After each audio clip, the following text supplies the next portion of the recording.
2022 жылдын декабрь айында дээрлик 22 миллион сомго Бишкек санитардык полигон муниципалдык ишканасы тегерегин курчоо боюнча келишим түзгөн. Ошол келишимдин негизинде азыркы учурда бул полигонду тозуу иштери жүрүп атат. Бирок сапаты кандай десеңиздер, мынакей мындай эски тосмолор менен астыларын бетондобой жыгач менен бул сиздер көрүп аткан балким ушу бияка дагы тозулуп келе турган тосмо бетон болсо керек. Бияка коюптур. Андан тышкары тегерегин асты жагын жаңы тосмолор менен тоскондагы арт жагын ушундай эски тосмолор менен тосулуп турат. Мынакей бул жерде азыр тосмонун астындагы тумбасы турса, а бул жакта мынакей дээрлик 1, 2, 3, 4, 5 бетондун астында эчтеке жок. Балким буну кандай ылайга отургузуп катытып койгонбу же дагы башкача бир элде жок методдор менен кылганбы азырынча белгисиз. Мынакей бул жагы кайра бетондоп астыларын отургузган мындай жарака эски тосмолор. А бетон жок жерде мындай кыргызча эле таш коюп коюшкан. Алдыңкы мүнөттөрдө мындан ары дагы кандай окуялар, бул бетондор дагы кайсыл жактардан келген, ошол менен сиздерди маалымдайбыз.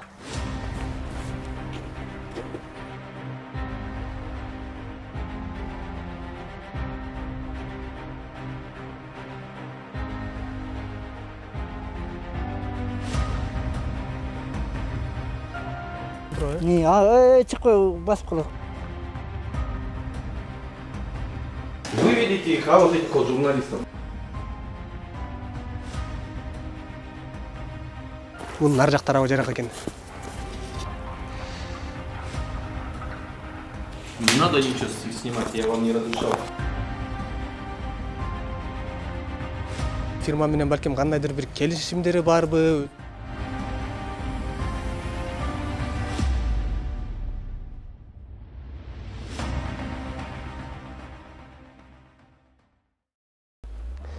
Мына өзүңүздөр көргөндөй бул тосмолордун турганы түз эмес өзү.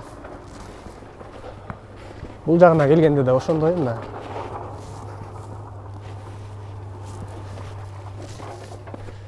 Бул жагына келип карасаңыз, кайра бул жагы ушундай, бул тосмосу бияка чыгып кеткен.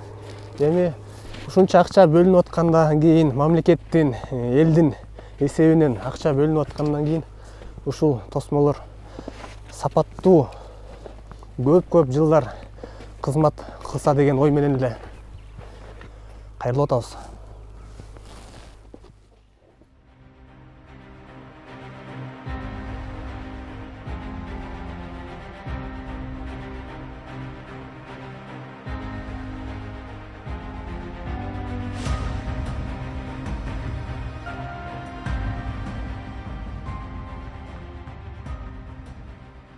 Мына тосмолор кайсы убакта салынып баштады, анан жаңы келгенде абалы кандай эле?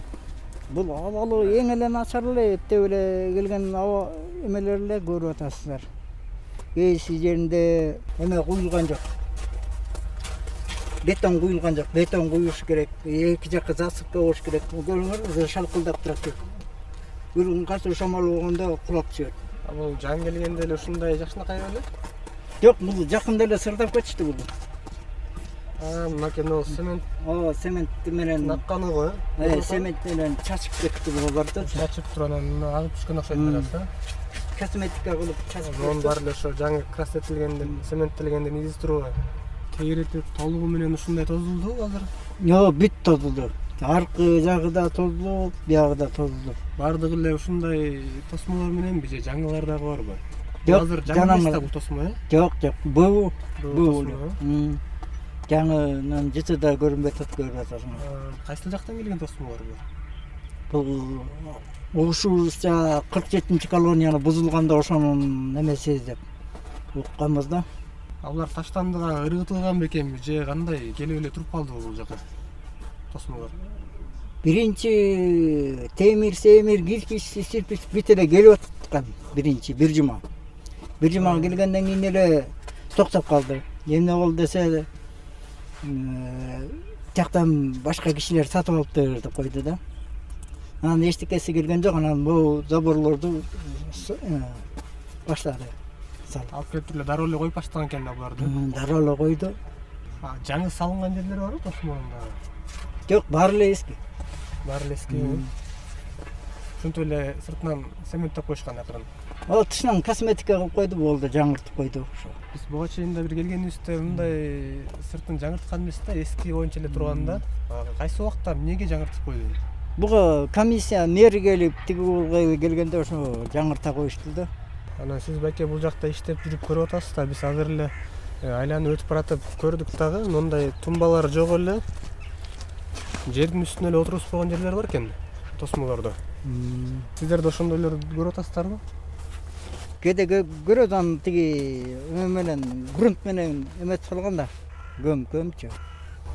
Мындай эмеси тумбасы жок эле жерге көмүп салган жерлер барбы? Ошондой жерлер да бар. Ошко эски заборду коюшканда шамалдан сынган булар. Сонуп, анан көрүп атасыңар. О эмелерди дагы кагып эметпей кетишкен. Рейка менен контроль. Чыкпай басып калат, койкуй. Үмүткендечи? Ошол кулайын деп турат бу деле. Ол жерде түртсөк азыр 2 киши катуу түртсө сынып. 3-чү тосмого чейин кыймылдап атат. Нар жагында эмне үйлөр барды? Ар жагында бар. Адамдар деле басып калышы мүмкүнбү нар жагынан кулап калса? Аякты деле бала чаканы басып калышы мүмкүн, бала чаканы деле батат. Ол жерде буга чейин салынган ушу эски тосмо кулап түшкөн экен. Көрүнүп атабы сиздерге дагы? Мынакей орду. Кайра бул жаңыланган окшойт. Жаңыланганда кербези ушул, мынакей. Түртсөң кыймылдап атат, анан кайра эле мынакей. Бул жерден жаракка кеткен түбүнөн. Бул деген жараксыз тос плита да. Анткени бул өзүнүн салмагын көтөрө албай, мынакей бурчунан кайра жаракка берип атат. Балким мындай тосмолордун тегеретте курчалган тосмонун бир 100, балким 200, балким жараксыз болуп калышы да мүмкүн. Нар жагында үйлөр жайгашкан. Үйлөрдө адамдар болобу, кичинекей балдар болобу кулап түшсө, басып калуу ыктымалдыгы, коркунучу дагы бар. Бул тосмону аябай жакшы шыбашкан экен. Мынтсең көрүнүп атабы? Анткенде жаңы шыбалганы, цементи акканы көрүнүп атат. А бул жарык берүүчү мамычасы. Негизи бул тумбага отуруш керек болчу. Бул тумба мынакей сынып, мындан май тарылып турат. Демек бул темир мамычаны азыр тумба эмес, бул тосмо көтөрүп турат да. А тосмо дагы канчага чейин чыдайт? Кудай билет. Урматтуу достор, мындай түбү сынган тумбалар бул жерде көп экен. Ал жерде мынакей бирөө турса, 2, 3, 4, 5-чисин эле караңыздар. 5-чиси эле астынан жарака кетип сынган. Бул дагы жараксыз. Кайра мынакей. Мындан кийин эле 1, 2, экинчинин астагы жарака кеткен. Аны менен катар эле бул тумбанын астагы жарака кеткен мынакей. Тосмо болсо мынакей сынайын деп турат, бул жагы да жарака кетип. Эми албетте буну шыбап укмуш кылып кайра жапчаң кылып коюшу мүмкүн. Бирок кайсы бир учурда албетте коркунучтуу иштер да болуп кетиши мүмкүн бул тосмо кулаган артынан. Бул жагы мынакей бүтүн көрүнүп аткан менен бул нар жак тарабы жарака экен.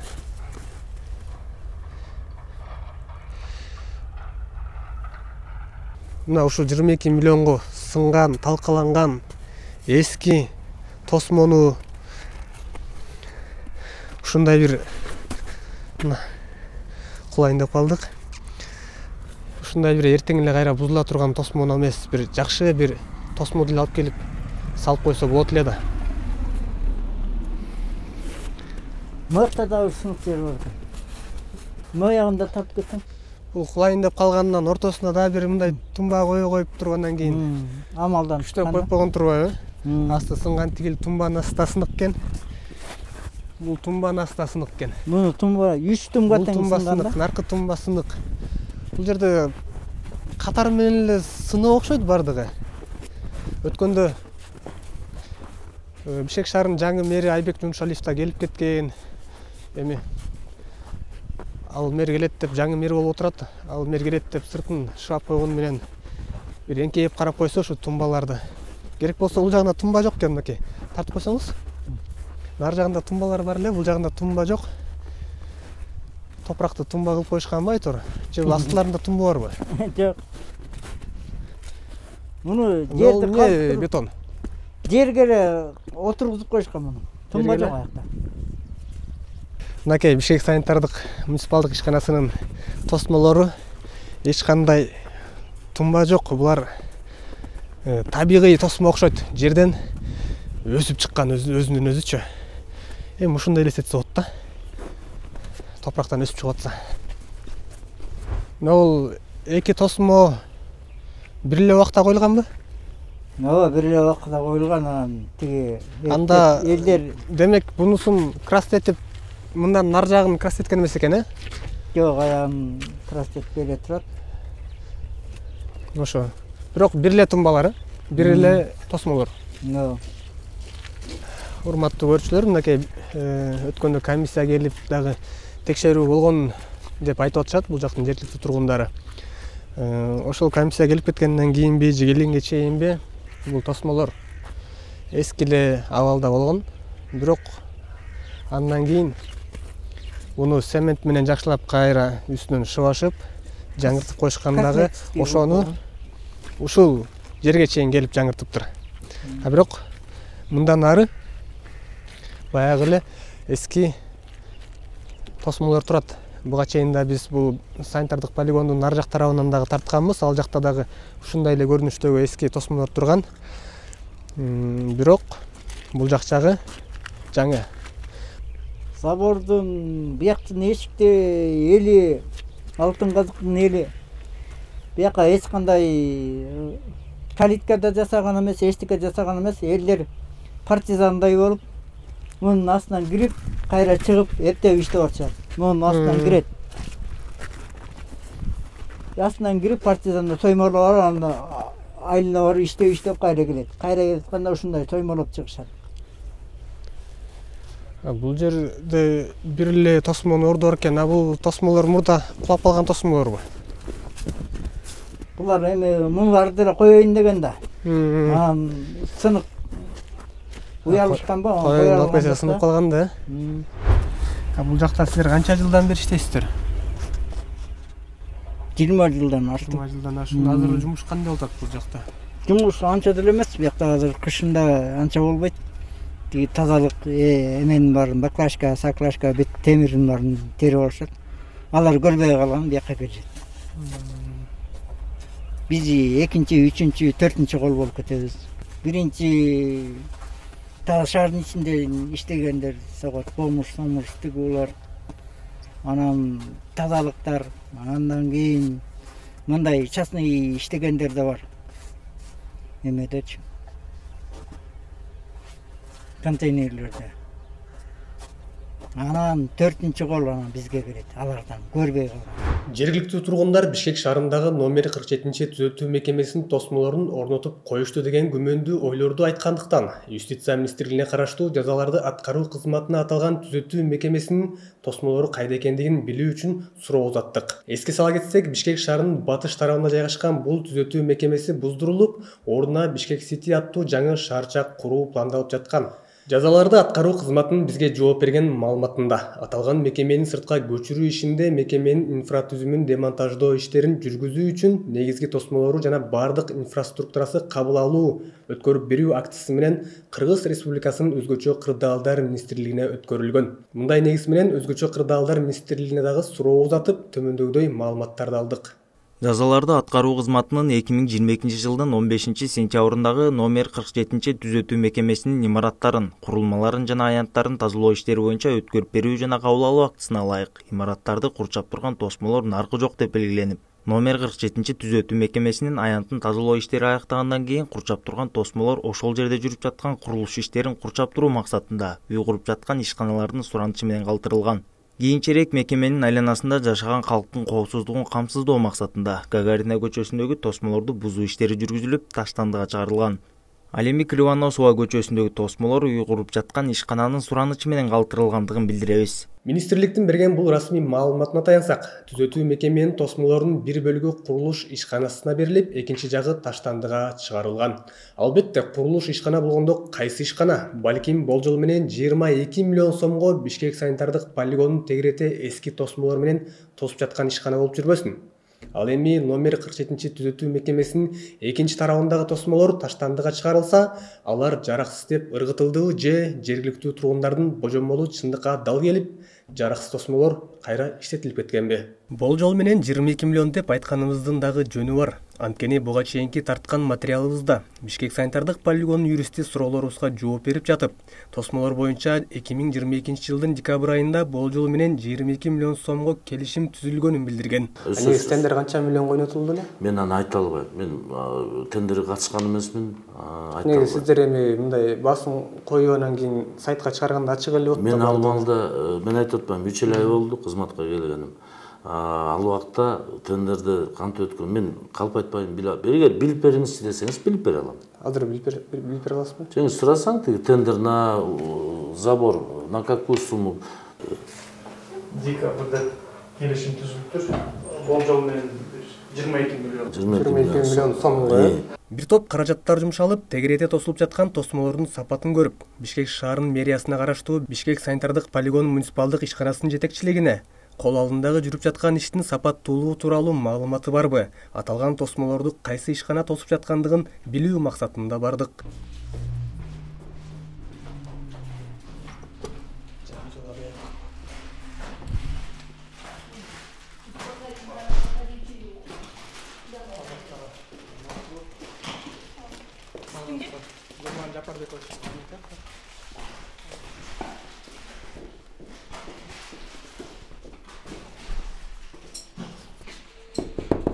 Assalamualaikum. Assalamualaikum. Атым Кылычбек, Сокол медиа сайтынан келдик. Кече күнү Бишкек санитардык полигонуна барып, жана тосмолорун тартып келгенбиз. Кандай тосмол? Не надо ничего снимать, я вам не разрешал. Урматтуу көрүүчүлөр, Бишкек санитардык полигонуна 2022 жылдын декабрь айында 22 миллионго келишим түзүлүп, жанагыл таштанды таштоочу санитардык полигондун тегерети курчоо боюнча иштер башталган. Ошол буга чейинки видеодон көргөнүңүздөрдү ошол тосмонун сапатын, кайсыл фирма койду ошондой сапаттагы тосмолорду. Ушул суроолордун негизинде биз Бишкек санитардык полигонунун директору Нурлан Жапарбековичке келгенбиз. Бул адам болсо интервью берүүдөн баш тартып атат, кандай кызыкчылыктар бар, эмне себептен баш тартып атат, балким ошол жактагы фирма менен балким кандайдыр бир келишимдери барбы, өзүнчө эмне негизде дагы суроолорубуздан качып атат. Ал пока азырынча белгисиз. Мындан ары дагы окуя кандай болот, сиздерге дагы чагылдырып турабыз.